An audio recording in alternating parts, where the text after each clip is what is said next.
আজকে আমি ফুলকপি আলুর ঝোল করছি।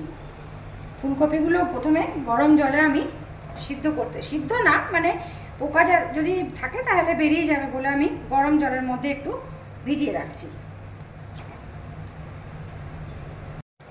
কড়াইয়ে তেল দিয়ে দিলাম, একে একে আমি সব ভেজে নেব।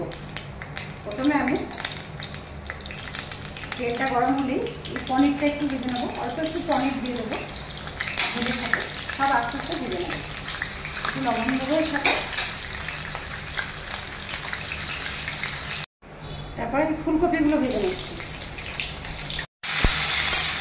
ফুলকপিটা আমার ভাজা হয়ে গেছে, তুলে নিচ্ছি।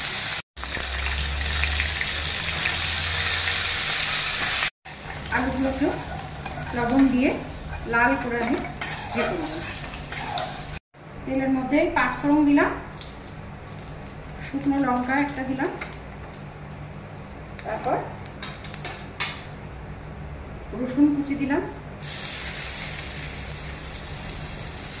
এগুলো দিতে হবে আর একটু করে কড়াই রেখে হবে, নাড়তে হবে যাতে পুড়ে না যায়।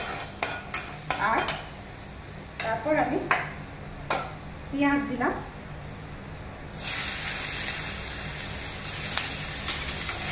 পেঁয়াজটা ভাজা ভাজা হলে আচ্ছা এখানে ধরি এই যে মশলাটা আছে আদা লঙ্কা বাটা। এবার আমি পোস্ত বাটার জায়গায় বেটেছি বলে এরকম পোস্ত বাটার সাথে মিশে গেছে, পোস্ত দিতে হবে, তার কোনো মানে নেই। আর এখানে আছে এটা 2 রকম লঙ্কা গুঁড়ো আর জিরে গুঁড়ো, ধনে গুঁড়ো আর হলুদ গুঁড়ো।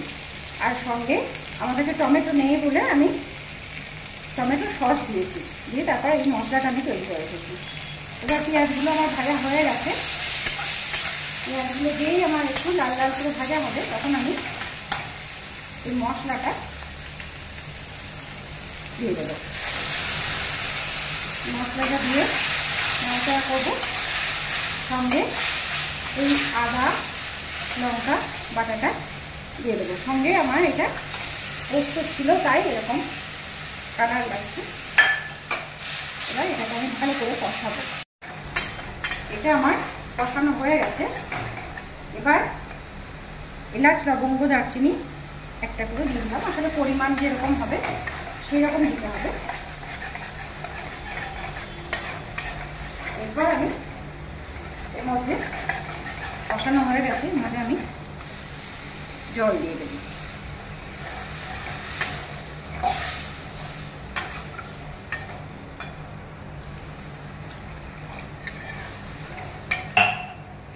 তারপর পনিরটা বাদে এই আলু আর ফুলকপি আমি দিয়ে দেব।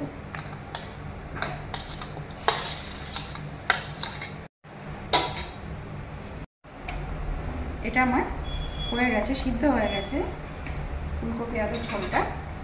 এখন আমি এই কাঁচা লঙ্কা দুটো এর মধ্যে দিয়ে দিলাম, আর পরিমাণ মতো লবণ দিলাম, একটু কসুরি মেথি দিলাম, ধনেপাতা দিলাম, সঙ্গে এই পনির ভাজা আছে যেগুলো সেটা দিয়ে দিলাম, দিয়ে একটু ঢাকা দিয়ে কয়েক সেকেন্ড রেখে দিতে হবে, তারপর দেখাচ্ছি।